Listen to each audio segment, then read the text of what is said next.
Good morning बच्चों। चलो start करते बेटा। हमने छोड़ा था कंप्लीट बाइनरी ट्री पे कि क्या होता है। अब हम आगे देखेंगे कि किस तरह से कुछ फॉर्मूलाज हैं जिन्हें हम यूज कर सकते हैं और अपनी जो प्रॉब्लम्स आती हैं, आप जब भी कॉम्पिटिटिव एग्जाम देते हो तो बहुत सारी प्रॉब्लम्स आती है जिसमें नंबर ऑफ नोट्स बता दिए तो बाइनरी ट्री के अंदर कितनी नंबर ऑफ एजेस होंगी, या नंबर ऑफ एजेस बता दिया तो नोट्स कितनी होंगी। आपको बता दिया कि एक बाइनरी ट्री है, कंप्लीट बाइनरी ट्री है, इसमें एन नंबर ऑफ लेवल्स हैं तो उसके अंदर कितनी नंबर ऑफ नोट्स हो सकती हैं। तो इस तरह के क्वेश्चंस आते हैं, इनको सॉल्व करने के लिए आपको वो जो फॉर्मूलाज हैं वो पता होने चाहिए। तो आज उनको भी डिस्कस करेंगे, इंपॉर्टेंट है ये। चलिए, तो इसके बाद हम चलते हैं कि कंप्लीट बाइनरी ट्री की बात हमने कर ही ली थी। कंप्लीट बाइनरी ट्री क्या होता है? एक ऐसा ट्री, अगर मैं जनरल लैंग्वेज में कहूँ तो एक ऐसा ट्री जिसके सारे चाइल्ड्स अवेलेबल हो, जितने मैक्सिमम चाइल्ड्स हो सकते हैं वो सारे अवेलेबल हो। देखो इस ट्री को, इसके सारे चाइल्ड्स हैं, इसका बी और सी के भी सारे चाइल्ड्स हैं इसके पास। तो इसको दूसरी तरीके से कहें तो एक ऐसा complete binary tree is a binary tree जिसके हर लेवल कंप्लीट हो, सारे लेवल्स कंप्लीट हो, राइट। तो जब सारे कंप्लीट होंगे लेवल्स तो उस कंडीशन में होगा क्या, आपकी जितनी भी लीफ नोड्स होंगी वो आपके मैक्सिमम लेवल पे पहुंच जाएंगे। इसको देखो, ये पूरे के पूरे जितना भी इसके लेवल्स हैं वो सारे कंप्लीट हैं, तो उसकी जितनी भी लीव्स हैं वो लास्ट नोड पे हैं, लास्ट लेवल पे ही हैं। तो this type of tree is called complete binary tree. इसको हम क्या करते हैं, तो एक एक करके हम पॉइंट्स डिस्कस कर लेते हैं। Binary tree with N number of nodes, अगर आपके पास एन नंबर ऑफ नोड्स हैं तो उस कंडीशन में क्या होगा। अब यहाँ पे हमारे पास एक सिचुएशन क्या दी गई है कि दिस इज अ रूल, हम ये बाय कन्वेंशन मान के चल रहे हैं कि एन इज ग्रेटर देन 0, ये मान के चलना है क्योंकि दिस इज अ कंडीशन जो फॉलो होनी चाहिए, तभी ये जो फॉर्मूला है वो अप्लाई हो पाएगा। तो a binary tree with N number of nodes, if there is a binary tree with N number nodes, इसकी एजेस कैसे निकाल सकते हैं। एजेस का मतलब नोड्स को जोड़ने के लिए जो हम लाइन बनाते हैं, अरो बनाते हैं, दैट इज कॉल्ड एज। तो ये जो हम दो नोड्स हैं ए और बी, तो इनके बीच में जो लाइन है दैट इज कॉल्ड एज। वैसे तो पता होगा, फिर भी एक बार मैंने बता दिया है। चलिए, तो a binary tree with N number of nodes क्या होता है। अगर आपके पास एक बाइनरी ट्री है जिसके पास एन नंबर ऑफ नोड्स, तो उसमें एग्जैक्टली कितनी एजेस होती हैं, एन माइनस 1। तो अगर आपको पता करना है, यानी एजेस पता करना है, E is denoting here for ages. तो अगर आपको एजेस पता करनी है तो आपको गिवन क्या होना चाहिए, नंबर ऑफ नोड्स। तो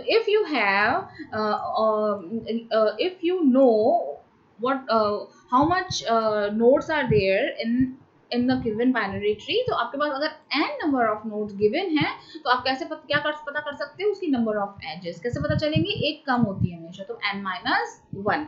लेकिन अगर आपको एजेस दी गई हो, तो एजेस अगर आपको गिवन है यानी e इज गिवन, तो उस कंडीशन में आप पता कर सकते हो कि नंबर ऑफ नोड्स एक पर्टिकुलर बाइनरी ट्री में कितने होंगे। और कैसे पता चलेगा, edges plus 1 is equals to nodes, number of nodes in a given binary tree। तो ये जो फॉर्मूला है इसको आप याद रखिएगा कि अगर मुझे नोड्स दी गई हैं तो एजेस जो होंगी वो -1 हो जाएंगे उसमें से। तो जितनी भी नंबर ऑफ नोड्स हैं उसमें से -1 इक्वल्स टू एजेस। अगर आपको नोड्स निकालनी है और एजेस गिवन है तो जितनी भी नंबर ऑफ एजेस है उससे एक ज्यादा होती है हमेशा नोड्स, यानी नोड्स ज्यादा होती हैं। ये जो गोल गोल आप सर्कल्स देख रहे हो वो ज्यादा होते हैं, एक ज्यादा होता है नंबर ऑफ एजेस से। और वो क्लियर भी है कि क्यों होंगी। देखो ये 3 अगर नोड्स हैं तो उन 3 नोड्स को जोड़ने के लिए एक एज की दोनों को जोड़ने की जरूरत है, इसलिए 2 एजेस है इसके अंदर। This is the formula. अब हम एक एक करके एग्जांपल्स देखते हैं। अब इस वाले एग्जांपल को देखो, इसमें कितने नोड्स हैं, nodes are 3। If nodes are 3 तो अब उस कंडीशन में एजेस कितनी होंगी, 2, 1 and 2। तो फॉर्मूला इज ओके। अगर इस कंडीशन में देखो, अब इसमें कितनी नोड्स है, 1 2 3 4 5 6 7। तो नोड्स अगर 7 है तो एजेस कितनी होनी चाहिए, -1, एक कम होनी चाहिए। तो 1 2 3 4 and 5 6 एजेस हैं। इसका उल्टा करते हैं, इसमें एजेस काउंट करते हैं, नंबर ऑफ नोड देखेंगे क्या फॉर्मूला उल्टा अगर कर देते हैं तो सही चल रहा है। तो 1 2 3 4 5 6 7 8 9 10 11 12 13 14 नंबर ऑफ एजेस हमें पता है। एजेस से एक ज्यादा होता है नोड, एंड एजेस प्लस 1, तो e प्लस 1 करना है। तो अगर हमारे पास कितने नोड्स हैं, कितनी एजेस हमने काउंट की थी, 14। तो अगर 14 एजेस हैं तो नोड्स कितनी होनी चाहिए, 15 होनी चाहिए, एक ज्यादा होना चाहिए। देखिए कि 15 है या नहीं है। देखिए हम नोड काउंट कर रहे हैं, 1 2 3 4 5 6 7 8 9 10 11 12 13 14 एंड 15। तो 15 number of nodes are available. तो this is the formula जो आपको बताता है अगर आपको edges given है किसी binary tree के अंदर तो nodes पता कर सकते हैं और nodes given है तो edges पता कर सकते हैं कि कितनी होगी. इसके बाद next आता है binary tree of depth d. मान लेते हैं कि एक binary tree है जिसकी depth है d, तो उसके अंदर क्या होगा d number of minimum nodes होंगी और एट मोस्ट कितनी नोड्स होंगी यानी मैक्सिमम कितनी नोड्स होंगी 2 raise to power d minus 1. अब इस 2 raise to power d minus 1 nodes देख लेते हैं कि एक बार कैसे होगा. अगर मान लेते हैं कि मेरा डेप्थ इज 1, डेप्थ क्या होती है हमेशा लेवल जितने भी मैक्सिमम लेवल है प्लस 1. तो अब मान लेते हैं मेरे पास एक ट्री है जिसकी डेप्थ 1 है. डेप्थ 1 है मतलब उसके पास एक ही लेवल है, जो अब लेवल 0 होता है बस उसके पास वही है. तो दिस इज जो भी लेवल है जो डेप्थ होती है उससे प्लस 1 होती है. तो अब ऐसी कंडीशन में अगर मान लेते हैं कि मेरे पास एक ही रूट नोड है तो उस कंडीशन में उसकी डेप्थ कितनी हो गई 1. ये वो लेवल 0 पे वो नोड है और डेप्थ इज 1 फॉर 1 डेप्थ है उसकी. तब ऐसी कंडीशन में मिनिमम कितनी नंबर ऑफ रूट्स हो सकती है उसके अंदर, जो भी d है उतनी ही रूट्स हो सकती हैं. कितने नोड्स होंगे उस लेवल के अंदर उतनी ही, राइट. तो फर्स्ट जो लेवल है अगर मेरा जो डेप्थ है वो 1 है यानी मेरे पास लेवल कितना है 0. तो ऐसी कंडीशन में अगर मुझे डेप्थ पता है मेरे ट्री की तो मुझे पता चल सकता है कि मेरे ट्री में कितने नंबर ऑफ नोड्स होंगे. मान लेते हैं मेरे पास एक ही नोड है रूट नोड, तो उस कंडीशन में डेप्थ क्योंकि मेरी डेप्थ जो होती है 1 वाली डेप्थ होती है उसमें एक ही रूट नोड होती है. रूट नोड के जो l+1 होता है रूट नोड के नीचे 2 चाइल्ड्स होते हैं, याद है. रूट नोड पे अकेला एक ही लेवल 0 पे हमेशा या डेप्थ 1 पे हमेशा एक ही नोड होती है जो अकेली रूट नोड होती है. नेक्स्ट वाले पे 2 होते हैं और उसके बाद 4, राइट. तो अब देखते हैं कि क्या ये फॉर्मूला राइट है और नहीं. तो मिनिमम नंबर ऑफ नोड्स हो सकती है वो कितनी हो सकती है, हम कह रहे हैं at least d number of nodes हो सकती है. तो मिनिमम 1 नंबर ऑफ नोड हो सकती है क्योंकि d इज 1, तो मिनिमम 1 नोड जो है वो हो सकती है उस ट्री के अंदर जब उसका जो डेप्थ है 1 होगा. एक बाइनरी ट्री जिसका डेप्थ 1 है उसमें नंबर ऑफ नोड्स कितनी होंगी, कम से कम एक नोड होगी उसके अंदर जो रूट नोड होगी. और मैक्सिमम कितनी नोड्स होंगी, मैक्सिमम रूट निकालने के लिए फॉर्मूला क्या है 2d minus 1, 2 raise to power d minus 1. तो 2 रेस्ट टू पावर d का मतलब 2 तो हो गया, ये d कितना है 1, तो 2 रेस्ट टू पावर 1 माइनस 1 यानी 2. इसको हम ये भी कह सकते हैं कि अगर हम लेवल को देख के निकालना चाहें तो 2 रेस्ट टू पावर लेवल ये भी फाइंड आउट कर सकते हैं, उससे भी काम चल जाएगा.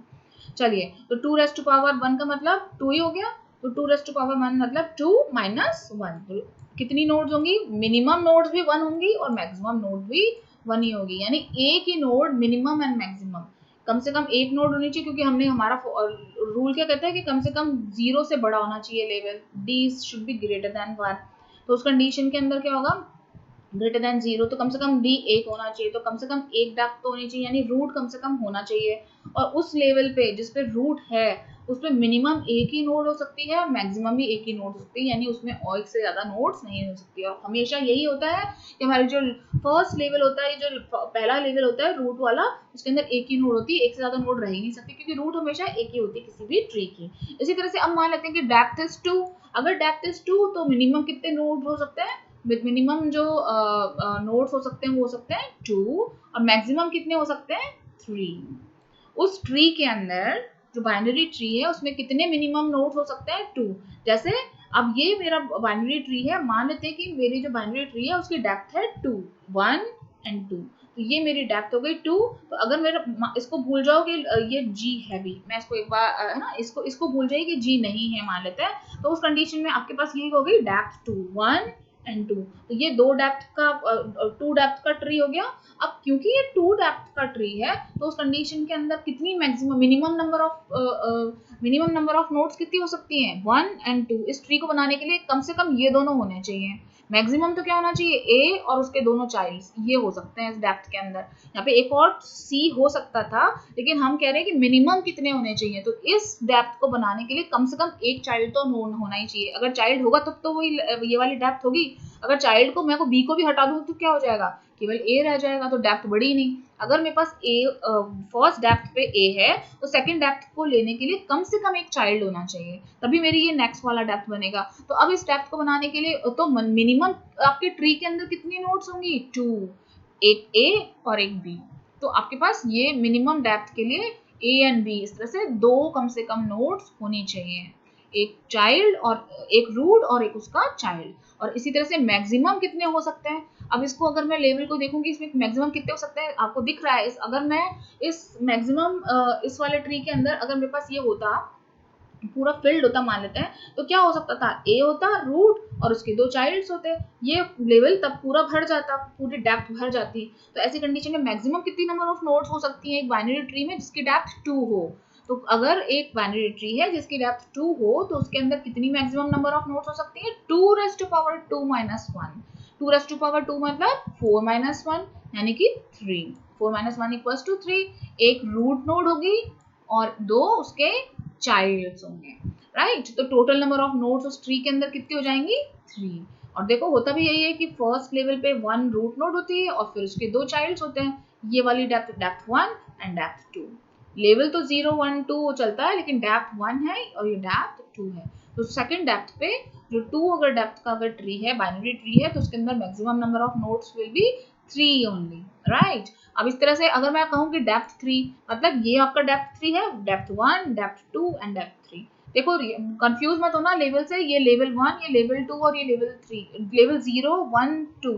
लेवल हमेशा 0 से चलता है लेकिन जो डेप्थ होती है वो 1 2 3 चलती है, हाइट हमेशा 1 2 3 चलती है। तो हाइट क्या हो गया, 1 2 एंड 3। वैसे आप फॉर्मूला डिफरेंट तरीके से भी पुट कर सकते हो लेकिन this formula is easier than कि हम अपनी हाइट को 0 से स्टार्ट करें, राइट। लेवल को आप लेवल को उसको ध्यान रखिएगा दोनों का डिफरेंस। चलिए 3 है तो डेप्थ अगर हमारी 3 होगी तो मिनिमम क्या होना चाहिए, ये देखो ये मिनिमम है। डेप्थ अगर आपको 3 रखनी है, डेप्थ 1 डेप्थ 2 एंड डेप्थ 3, तो आपका ऐसी कंडीशन में D1 D2 D3 के लिए मिनिमम कम से कम एक एक चाइल्ड होगा। मैं इस जगह पहुंचूंगी, हम क्या कर रहे हैं, रूट तो होना ही चाहिए, रूट से एक ही चाइल्ड कनेक्टेड है, उस चाइल्ड का भी एक ही चाइल्ड है, बाकी चाइल्ड्स हमने सारे जितने भी चाइल्ड्स हैं जितने भी हो सकती थी नोड्स वो हमने सारी हटा दी। तो ये मिनिमल बाइनरी ट्री है जिसकी डेप्थ 3 हो, राइट। तो डेप्थ 3 का मिनिमल ये है। कितनी नोड्स हैं इसमें मिनिमल में, 1 2 एंड 3। देखें सही है क्या, क्योंकि हमारे पास डेप्थ 3 है तो मिनिमम 3 नोड्स होने चाहिए, 1 रूट फिर उसका चाइल्ड फिर उसका भी चाइल्ड। तो ये जो एग्जांपल है दिस इज डेप्थ 3 का मिनिमल ट्री बाइनरी ट्री है कि मिनिमम इतना तो होना ही चाहिए, तो राइट। लेकिन अगर क्या देखेंगे मैक्सिमम का आंसर सही दे रहा है ये, मैक्सिमम नंबर ऑफ नोड्स इसमें कितनी हो सकती है, मैक्सिमम क्या हो सकती है कि मैं ए का बी सी दोनों चाइल्ड रखूं, बी के भी दोनों चाइल्ड हो और सी के भी दोनों चाइल्ड हो, यानी इसको मैं कंप्लीट बाइनरी ट्री बनाना चाह रही हूँ, पूरा कंप्लीट करना चाहती हूँ। तो उस कंडीशन में मैक्सिमम मुझे कितनी नोड्स होंगी, 2 रेज़ टू पावर 3, क्योंकि 2 रेज़ टू पावर फॉर्मूला में क्या डालना है डी, तो 2 रेज़ टू पावर डी मतलब 2 raise to power 3। This is D is 3, इसलिए यहाँ पे हमने 2 रेज़ टू पावर 3 लिखा है -1। तो 2 रेज़ टू पावर 3 का मतलब 2 multiplied by 2 multiplied by 2 equals to 8।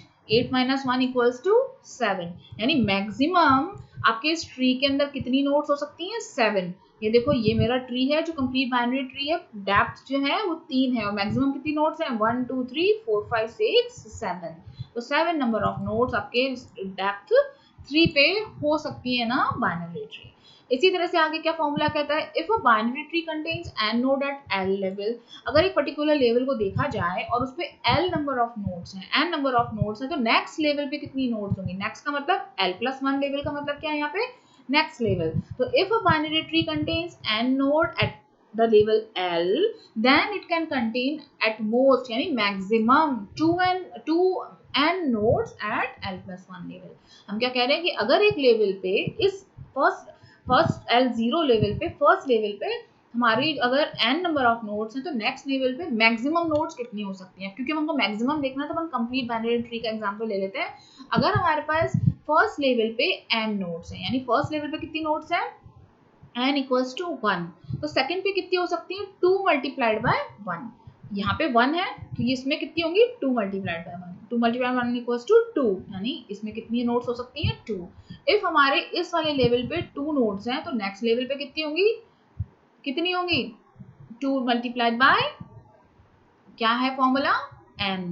तो 2 मल्टीप्लाइड बाय n। n कितना है हमारे पास यहाँ पे अभी, क्योंकि n हमारे पास n is denoting two nodes, तो नेक्स्ट लेवल की नोड्स निकालनी है हमको, तो कितनी नोड्स है 2, तो 2 मल्टीप्लाइड बाय 2।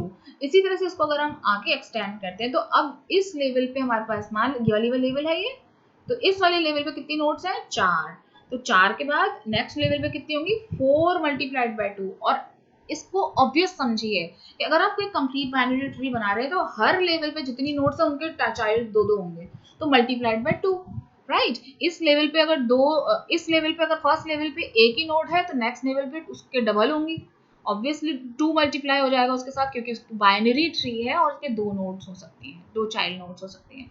इसी तरह से इनके चाइल्ड्स जो हैं मल्टीप्लाइड बाय 2 क्यों कर रहे हैं, यहाँ पे दो चाइल्ड्स हैं, दो नोड्स हैं, मल्टीप्लाइड बाय हर एक की दो दो चाइल्ड्स। इसी तरह से यहाँ पे 4 नोड्स हैं और हर एक के दो दो चाइल्ड्स, तो मल्टीप्लाइड बाय 2। इसकी डेफिनेशन से ही पता चल जाएगा कि हम क्या करना चाह रहे हैं, हमारा क्या हो रहा है आगे, क्योंकि कंप्लीट बाइनरी ट्री की बात कर रहे हैं, तो हर लेवल के जो नेक्स्ट लेवल होगा और उसमें पिछले वाले लेवल से multiplied by 2 number of nodes ज्यादा होंगी, राइट। तो ये वाला जो है वो ये बता रहा है फॉर्मूला। इसके बाद क्या कह रहे हैं हम कि a complete binary tree of depth, क्योंकि एटमोस्ट का मतलब ही होता है कंप्लीट, हम मैक्सिमम की बात कर रहे हैं, तो मैक्सिमम एक कोई भी बाइनरी ट्री में मैक्सिमम नोड्स पूरी की पूरी फिलअप हो तो वो कंप्लीट बाइनरी ट्री ही होता है। तो actually this is for complete binary tree, it is talking about complete binary tree, क्योंकि एट मोस्ट वर्ड आ गया है इसके अंदर, तो अपने आप में हिडन है कि हम कंप्लीट बाइनरी ट्री की बात कर रहे हैं, ये वाली चीज। चलिए, a complete binary tree of depth d, अब मान लेते हैं कि कंप्लीट बाइनरी ट्री इसका डेप्थ इज d, मैं इसको थोड़ा सा ऊपर कर लेती हूँ। हाँ, तो complete binary tree of depth d is a binary tree of depth d, इसको तो बताने की जरूरत नहीं, complete binary tree of depth d contains, इसको आई थिंक हटा दो। A complete binary tree of depth d contains exactly 2 raised to power l nodes। कितनी नोड्स होंगी, उसका जो भी लेवल है उससे 2 raised to power l nodes at each level between 0 to d।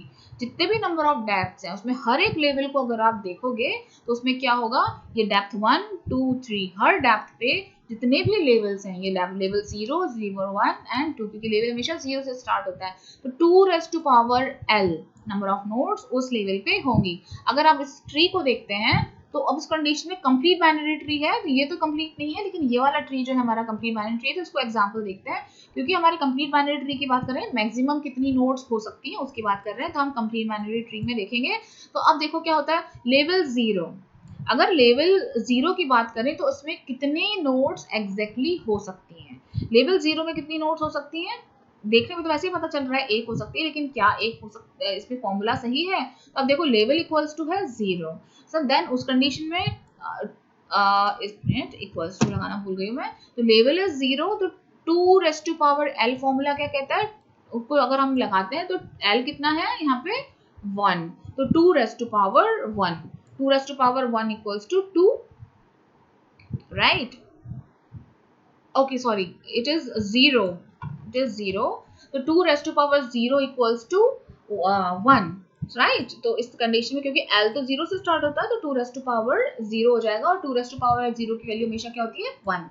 तो इस वाले लेवल पे 0 वाले लेवल पे L equals to 0, तो मैक्सिमम कितनी नोड्स हो सकती हैं, एक ही नोड हो सकती है और वो होगी रूट नोड। इसी तरह से अगर लेवल इक्वल्स टू है 1, तो ये हो गया फॉर्मूला हो गया 2 raised to power 1, तो मैक्सिमम नंबर नोड्स कितनी हो सकती है 2, यानी इस लेवल पे लेवल इक्वल्स टू 1 पे कितनी नोड्स हो सकती है 1 एंड 2, केवल दो ही नोड्स होंगी, जो कौन होंगी, इस रूट नोड के चाइल्ड्स।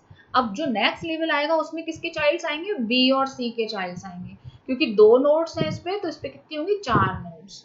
देखो l इक्वल्स टू 2 होगा, तो नेक्स्ट लेवल पे उस लेवल पे कितना होगा 2, L कितना है यहाँ पे 2, क्योंकि लेवल इज 2, तो 2 raise to power 2 equals to 4 nodes. इस तरह से कितनी भी आपके लेवल्स बढ़ा दो। अब अगर मैं कहती हूँ कि एक कंप्लीट बाइनरी ट्री है, उसके अंदर 8 नंबर ऑफ लेवल्स हैं, राइट, 8 नंबर ऑफ लेवल्स हैं, तो बताओ उस ट्री के अंदर उस लेवल के अंदर कितनी नोड्स होंगी।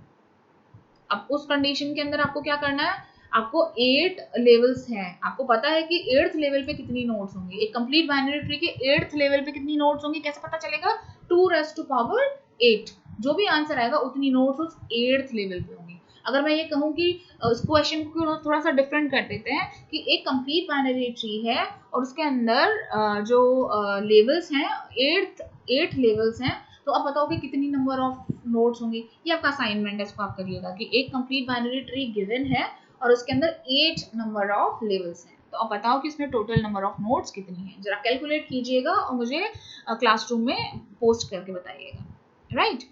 चलिए, तो ये तो थे फॉर्मूलाज। इसी तरह से यही फॉर्मूलाज आप इम्प्लीमेंट किस पे करोगे, इस पे भी करके देखना। अब आगे चलते हैं। If the binary tree has only left sub tree, अभी हमने देखा था ना इस तरह का ट्री जिसमें केवल लेफ्ट सब ट्री था, तो इस तरह के ट्री को कहते हैं लेफ्ट स्क्यूड ट्री, राइट, क्योंकि लेफ्ट की तरफ से थोड़ा सा हैवी हो गया, लेफ्ट की तरफ ही है सारे, इसके जितने भी चाइल्ड्स हैं वो सारे लेफ्ट की तरफ जा रहे हैं, पूरी ब्रांच लेफ्ट की तरफ है। और इस तरह से अगर पूरी ब्रांच राइट की तरफ होती तो राइट स्क्यूड ट्री कहलाता। राइट स्क्यूड क्योंकि बाइनरी ट्री है तो राइट स्क्यूड बाइनरी ट्री कहलाएगा। तो ये तो कुछ टाइप्स हैं जो बाइनरी ट्री के थे। अब आता है कि अब बाइनरी ट्री का रिप्रेजेंटेशन कैसे करें, कैसे हम कंप्यूटर किसी भी लैंग्वेज के अंदर बाइनरी ट्री को बनाएं। तो दो तरीके हैं बाइनरी ट्री का रिप्रेजेंटेशन करने के लिए। आप मान लेते कि ट्री बनाना है बाइनरी ट्री मेमोरी में, तो कैसे रिप्रेजेंट करेंगे। दो तरह के रिप्रेजेंटेशन होते हैं। एक तो होता है सीक्वेंशियल रिप्रेजेंटेशन जिसमें हम यूज करते हैं अरेज। सीक्वेंशियल रिप्रेजेंटेशन का मतलब सारे जितने भी रूट और उसके जो चाइल्ड्स हैं वो आसपास कंटिन्यूअस लोकेशंस पे होल्ड करके रखे जाएंगे। अरे के अंदर ये होता है ना, एक लोकेशन के बाद दूसरी लोकेशन आसपास ही होती है। लेकिन दूसरा तरीका भी हो सकता है कि लिंक्ड लिस्ट रिप्रेजेंटेशन करें। लिंक्ड लिस्ट जो रिप्रेजेंटेशन है उसके अंदर लिंक लिस्ट यूज करते हैं, नोड्स बनाते हैं और फिर उनको कनेक्ट करते हैं, राइट। तो दोनों तरह के रिप्रेजेंटेशन हम देखेंगे, एक तो अरेज और लिंक लिस्ट। तो अब अरे रिप्रेजेंटेशन कैसे किया जाता है इसको जरा समझ लेते हैं, क्योंकि जब तक आप समझोगे नहीं तब तक बना नहीं सकते, राइट। तो सबसे पहले है अरे representation of binary tree. Binary tree का मतलब हर नोड के दो चाइल्ड्स हो सकते हैं, और जो फर्स्ट नोड होती है वो होती है रूट नोड। इसी रूट नोड के एड्रेस को हमको होल्ड करके रखना है, फिर हम मेमोरी के अंदर आगे जाएंगे और पूरा ट्रैवर्स करेंगे। An array can be used to store the nodes of a binary tree. इसमें array यूज किया जाता है नोड्स को स्टोर करने के लिए, ऑब्वियसली क्योंकि array रिप्रेजेंटेशन की बात कर रहे हैं हम। The nodes stored in the array of the memory can be accessed sequentially. Sequentially का मतलब क्योंकि array की खुद की ही प्रॉपर्टी होती है कि ये हमेशा सीक्वेंशियल ऑर्डर के अंदर कंटिन्यूअस लोकेशन के अंदर डेटा आइटम्स को स्टोर करके रखता है। तो अब क्या होगा, आपकी जो ये मान लेते हैं कि हमारे पास ये ट्री है, तो इस ट्री के अंदर जो लोकेशंस होंगी वो क्या होंगी, कंटेंट्स स्टोर रहेंगी। जैसे इसको आप देखो आगे बता ही रहा है कि suppose a binary tree T of depth D, then the maximum number of nodes कितनी हो सकती है 2d-1, क्योंकि 2d-1 नोड्स हो सकते हैं तो उतनी मेमोरी हमको चाहिए होगी। अगर आपको डी डेप्थ का ट्री बनाना है, बाइनरी ट्री बनाना है, तो 2d-1 नंबर ऑफ नोड्स के लिए उस साइज की अरे आपको डिक्लेयर करनी पड़ेगी सबसे पहले तो। So an array of size 2d-1 is required to represent t, क्योंकि नंबर ऑफ नोड्स कितनी होंगी उस ट्री के अंदर 2d-1। ये हमने यहाँ पे ऊपर फॉर्मूला बात भी की थी कि 2d-1 नोड्स हमें मैक्सिमम होती है किसी भी बाइनरी ट्री के अंदर। तो ये फॉर्मूला आपको काम आएगा यहाँ पे। चलिए अब एग्जाम्पल भी हम एक बात कर लेते हैं। मान लेते हैं कि ये एग्जाम्पल है, मान लेते हैं consider the above binary tree of depth tree 1 2 3 depth का ट्री है, then 2d-1 equal to 2^3 equals to 7 number of nodes चाहिए होंगे मुझे इस कंप्लीट बाइनरी ट्री को बनाने के लिए। तो चाहे मैं कंप्लीट करूं या ना करूं, डेटा सारा स्टोर करूं या ना करूं, लेकिन मुझे 7 की लोकेशन की साइज बनानी पड़ेगी, क्योंकि रैंडम अलॉटमेंट तो होता नहीं है अरे के अंदर। पहले से ही आपको मैक्सिमम कितना डेटा का स्पेस चाहिए, साइज चाहिए मेमोरी के अंदर, वो पहले से ही मांग लेते हो कंपाइलर से। सो अब उस कंडीशन के अंदर क्योंकि मैक्सिमम इस पूरे ट्री में जिसकी डेप्थ 3 होगी उसको हमको क्या चाहिए 2^d-1 नंबर ऑफ नोड्स की जरूरत होगी, यानी टोटल 7 नंबर ऑफ नोड्स इसके अंदर हो सकते हैं। तो हम उस 7 नंबर ऑफ नोड्स के लिए मेमोरी का साइज डिक्लेयर कर देंगे। तो मान लेते हैं कि मैंने एक अरे बनाई है जिसको हमने कहा है ट्री, या टी भी कह सकते हो आप इसको। तो ट्री अगर हम बना रहे हैं तो उसमें साइज कितना होगा उसका 7। तो 7 साइज का ट्री हम डिक्लेयर करेंगे, क्योंकि उसके अंदर 7 नोड मैक्सिमम रह सकती हैं, उसमें जगह है 7 नोड्स रखने की। तो इस तरह से आपको अरे रिप्रेजेंटेशन इस तरह से ट्री का मिल जाएगा। अगर हम इसको फिलअप करते हैं तो ये अब 7 कैसे हुआ, इंडेक्स तो कहाँ से स्टार्ट होता है, क्योंकि 0 से स्टार्ट होता है, तो इसलिए लास्ट इंडेक्स होगा इसका 6। अब देखो फर्स्ट नोड रूट नोड क्या थी ए, कैसे स्टोर कैसे करेगा ए के चाइल्ड कौन से होंगे बी एंड सी। तो हर नोड जो पेरेंट नोड होती है उसके चाइल्ड नोड उसके पास में ही ऐड कर दिए जाते हैं, राइट, उसके बाद नेक्स्ट मेमोरी में ऐड करते जाते हैं। किस तरह से हमने इसके पेरेंट्स और चाइल्ड्स को स्टोर किया, जैसे हमने ब्लू किया हुआ है, जो डार्क ब्लू है वो पेरेंट है और लाइट ब्लू जो है वो उसके चाइल्ड्स हैं। तो अगर हम ए को देखें तो ए के पेरेंट कौन है, बी एंड सी। तो ए और उसके बी और सी उसके चाइल्ड्स, तो लेफ्ट चाइल्ड और फिर राइट चाइल्ड। देखो सीक्वेंशली चल रहे हैं, A then left then right. हमने कहा था ना ये दिस इज फाइनाइट ऑर्डर्स है, ऑर्डर्ड सेट है, तो ऑर्डर्ड है ये, पहले लेफ्ट चलता है चाइल्ड आता है फिर ही राइट चाइल्ड आता है, राइट। जब हम इनिशियल डेफिनेशन देखी थी, आप first line of these notes देखिएगा, सो यही वर्ड लिखा हुआ है ऑर्डर्ड। ऑर्डर्ड वर्ड इसीलिए आया है, राइट। बाइनरी ट्री में हम ऑर्डर्ड कीवर्ड जो है इसीलिए यूज करते हैं, हमेशा ऑर्डर्ड रहता है। तो पहले लेफ्ट चाइल्ड ही आएगा और फिर राइट चाइल्ड ही आएगा, उसको सी भी नहीं कर सकते। चलिए a equals to sorry a के तो हमारे b और c, यहाँ तक तो हमने ट्री बना दिया। a कौन सी लोकेशन पे स्टोर्ड है, 0 पे, b 1 पे, 2 पे, c और 3 पे कौन आना चाहिए, अब फिर क्वेश्चन मार्क है, क्योंकि c पे अब कौन है। अब हम नेक्स्ट लेवल पे कहाँ से शुरू करेंगे, अब पहले b के चाइल्ड्स आएंगे और फिर c के चाइल्ड्स आएंगे, राइट। b का भी लेफ्ट चाइल्ड पहले आएगा, क्योंकि अब b के पहले क्यों आ रहे हैं, क्योंकि b is a left child, तो लेफ्ट चाइल्ड के चाइल्ड्स अब आएंगे। तो सबसे पहले कौन आएगा, a और फिर आएगा उसके चाइल्ड्स b एंड c। तो ये हो गया children of a are shaded. अब इसके बाद, क्योंकि अब c के बाद तो कोई चिल्ड्रन है नहीं, इसका 2 ही चाइल्ड हो सकते थे, तो अब कौन आएगा, left child. Left child of a is b, तो अब b इज अ पेरेंट, तो उसके चाइल्ड कहाँ से आ जाएंगे, g और e। b के जो g और e चाइल्ड थे वो अब c के बाद वो आएंगे, और एक बार इसके दोनों चाइल्ड्स आ गए, उसके बाद किसका नंबर आएगा, उसके बाद नंबर आएगा सी के चाइल्ड्स का। और सी का चाइल्ड कौन है, लेफ्ट चाइल्ड सी का है ही नहीं, तो कौन आएगा, राइट चाइल्ड। तो लेफ्ट चाइल्ड अगर नहीं है, मैंने ये जानबूझ के कुछ छोड़ा है समझाने के लिए, तो अगर इसका लेफ्ट चाइल्ड नहीं है तो फिर राइट चाइल्ड। तो इस तरह से अरे का रिप्रेजेंट किया जाता है बाइनरी ट्री के अंदर, ठीक है। अरे रिप्रेजेंटेशन है उसका, पॉइंट्स टू रिमेंबर। अब क्या होता है, जब आपने ये रिप्रेजेंटेशन कर दिया, अब ऐसी कंडीशन में क्या होता है कि आपको एक्सेस करना है। मान लेते ए के तो एक्सेस करने में दिक्कत नहीं आएगी, क्योंकि ए अगर 0 पे है तो बी और सी जो रूट नोड से तो हम पास पास है।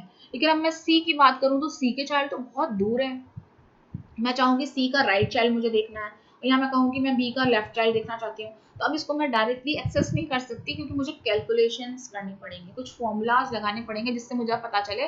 अब मुझे मान लेते कि ट्री बहुत लंबा है और ये एक्सपैंड हुआ हुआ है, आगे ट्री आगे है और बना हुआ है, मान लेते कि बना हुआ है, तो उस कंडीशन में मैं अगर चाहूँ कि जी का राइट चाइल्ड कौन सा है, मैं उसे एक्सेस करना चाहती हूँ, तो अब आप कैसे कैलकुलेट करोगे, आप कैसे पता करोगे। तो इसके लिए कुछ फॉर्मूलाज हैं कि कैसे आप, अगर आपको चाइल्ड पता है तो आप उसका पेरेंट कैसे पता कर सकते हो, अगर आपको पेरेंट पता है तो उसका लेफ्ट या फिर राइट चाइल्ड कैसे पता करेंगे, तो वो आप फॉर्मूलाज के थ्रू करते हो। जब आप एरे रिप्रेजेंटेशन करते हो तो ये फॉर्मूलाज आपको पता होने चाहिए, राइट। तो इनको अब एक बार डिस्कस कर लेते हैं। The parent of a node having index n, मान लेते कि एक पेरेंट है जो n इंडेक्स पे है, कौन से इंडेक्स पे, यानी ये इंडेक्स हम अरे की बात कर रहे हैं। मान लेते कि पेरेंट ऑफ अ नोड है, ये मेरा c इज द पेरेंट, तो वो उसका इंडेक्स क्या है, n।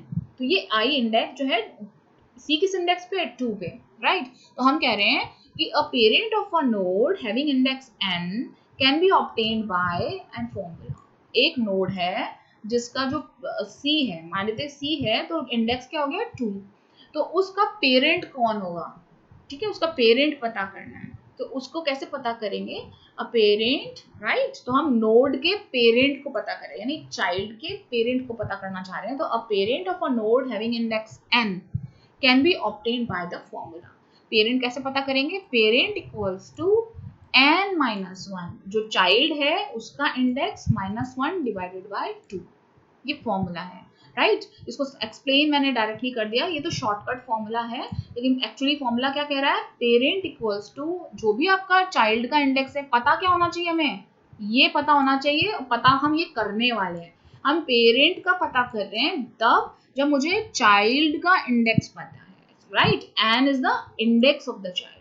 तो इंडेक्स अगर आपको चाइल्ड का पता है तो पेरेंट का इंडेक्स क्या होगा, वो चाइल्ड का इंडेक्स -1, यानी n -1 divided by 2 divided by 2 यहाँ पे क्यों है, क्योंकि बाइनरी ट्री है तो हमेशा ब्रांचेस दो में ही डिवाइड होता है हमेशा, इसलिए डिवाइडेड बाय 2। अब C की बात करें अगर एग्जांपल, चलिए बाय डिफॉल्ट इसमें C ही मैंने एग्जांपल लिया हुआ है, तो C is located at index 2, तो 2 का पेरेंट क्या होगा, यानी C का पेरेंट क्या होगा, तो ऐसी कंडीशन में n इज 2, तो 2 - 1 डिवाइडेड बाय 2 यानी 1/2।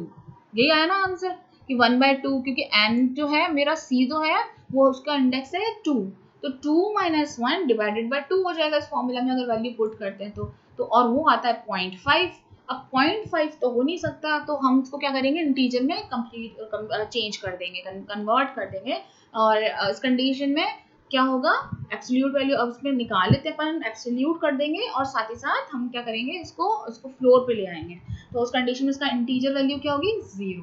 यानी हम कह सकते हैं, हमको क्या हो गया, हमारे पास क्या आया रिजल्ट कि 0 इंडेक्स पे C का पेरेंट है।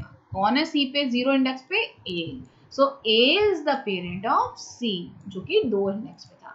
किसी और को एग्जांपल देखते हैं, पेरेंट ऑफ E अगर हमको पता करना है, पेरेंट ऑफ E पता करना है तो E किस पे है, 4th पे, तो क्योंकि 4th n इक्वल्स टू क्या हो गया 4th, तो चाइल्ड किस पे है 4th इंडेक्स पे, तो 4 - 1 डिवाइडेड बाय 2, ये आपका फॉर्मूला बन जाएगा। तो 4 - 1 divided by 2, 4 - 1 equals to 3 divided by 2 यानी 1.5। 1.5 का मतलब अगर हम इसको इंटीजर में कन्वर्ट करते हैं तो हो जाएगा 1, मतलब B। तो आपका E का जो पेरेंट है वो B है, राइट है, बिल्कुल सही है, राइट। तो इस तरह से हम पता कर सकते हैं कि अगर आपके पास पता है कि आपका चाइल्ड का एड्रेस क्या है, तो इंडेक्स क्या है एरे के अंदर, तो आप पता कर सकते हो कि पेरेंट कौन है इसका। इसी तरह से अब मुझे क्या हो सकता है कि लेफ्ट चाइल्ड पता करना हो, तो लेफ्ट चाइल्ड अगर पता करना है, देखो इसमें फॉर्मूला बिल्कुल क्लियर है। अब इसको ना भी पढ़ो इस वर्डिंग्स को, तो आप सीधा फॉर्मूला देख के समझ सकते हो। इनफैक्ट ये जो एक्सपेंडेड फॉर्मूला है उसको देख के और ज्यादा इजीली समझ सकते हो। तो हम क्या कह रहे हैं, चाइल्ड, लेफ्ट चाइल्ड अगर पता करना है और आपको पता है कि पेरेंट का इंडेक्स क्या है, मेरा पेरेंट एक है और मुझे उसका पता करना है कि उसका लेफ्ट चाइल्ड कौन सा है, तो उसके डिवीजन में 2 मल्टीप्लाइड बाय पेरेंट का इंडेक्स +1 जो होता है ना, 2 मल्टीप्लाइड बाय पेरेंट का इंडेक्स, ये तो आपको फिक्स ही करना है, 2n माइनस +1 और +2, ये फॉर्मूला आपका 2n +1 तो है लेफ्ट चाइल्ड के लिए और +2 है राइट चाइल्ड के लिए।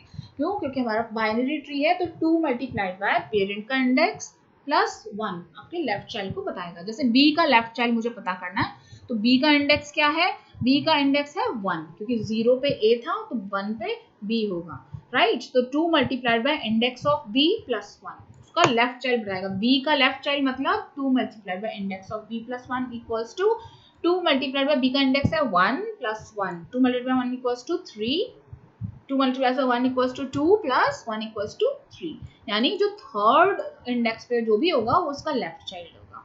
देखो थर्ड इंडेक्स पे कौन है, C is the left child of B, sorry third index है G, तो G is the left child of B, right. चाहे आप यहां से देख लीजिए और चाहे आप यहां पे देख लो।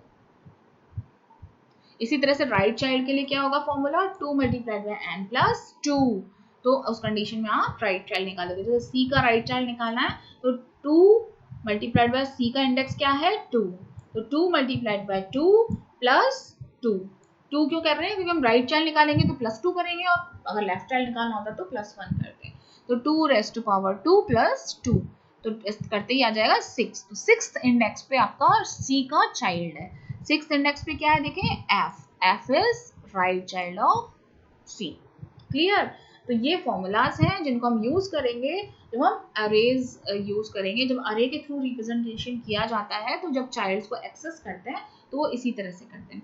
इसी तरह से मान लेते एक नोड है जिसका मुझे राइट चाइल्ड देखना है, वो कहाँ पे है, तो अगर इंडेक्स ऑफ, देखो इफ द यहाँ तक कर लिया था, yes, if the left child of the array index is at the array index n, हम क्या कह रहे हैं, हमें लेफ्ट चाइल्ड, इसको देख के पता, देख लीजिए, if अगर आपको लेफ्ट चाइल्ड का इंडेक्स पता है तो राइट चाइल्ड का क्या होगा, लेफ्ट चाइल्ड के नेक्स्ट में ही आपका कौन सा होता है, देखो हमेशा क्या होता है, लेफ्ट चाइल्ड का नेक्स्ट इंडेक्स जो होता है वो राइट चाइल्ड का होता है। ए के दो पेरेंट है लेफ्ट और राइट, सॉरी ए के दो चाइल्ड जो बी और सी हैं वो पास पास ही होते हैं, हमेशा लेफ्ट चाइल्ड और राइट चाइल्ड पास पास होते हैं। तो अगर आपको किसी के भी लेफ्ट चाइल्ड का एड्रेस पता है तो नेक्स्ट जो होगा, नेक्स्ट इंडेक्स जो होगा उसके राइट चाइल्ड का होगा, राइट। तो इसी तरह से अगर आपको पता है कि लेफ्ट चाइल्ड का इंडेक्स क्या है, तो जैसे ही आप +1 करोगे, +1 करते ही आपको राइट इंडेक्स पता चल जाएगा, राइट चाइल्ड का इंडेक्स पता चल जाएगा। अगर आपको बी का इंडेक्स पता है कि 1 है तो सी हमेशा 2 पे ही होगा। अगर आपको बी का चाइल्ड कौन है, लेफ्ट चाइल्ड है जी, अगर आपको पता बी को, अगर हमें पता है कि जी इज अ लेफ्ट चाइल्ड, तो राइट चाइल्ड कौन होगा, ई, जो नेक्स्ट इंडेक्स पे 4 पे ही होगा। अगर मुझे राइट चाइल्ड पता है, मुझे पता है कि E is a right child और उसका इंडेक्स है 4, तो लेफ्ट चाइल्ड का इंडेक्स क्या होगा, 3, राइट। तो लेफ्ट के लिए हम पीछे की तरफ जाते हैं और राइट के लिए हम +1 करते हैं। तो इसी तरह से राइट का चाइल्ड का जो एड्रेस अगर आपको पता है, कि राइट चाइल्ड का एड्रेस क्या है, तो -1 कर दोगे उसमें से, तो आपको लेफ्ट चाइल्ड का एड्रेस पता चल जाएगा। तो this is the representation of अरे representation of the binary tree, right. तो अब हम कल देखेंगे कि किस तरह से हम प्रैक्टिकली इसको इम्प्लीमेंट करते हैं। चलिए तब तक के लिए बाय।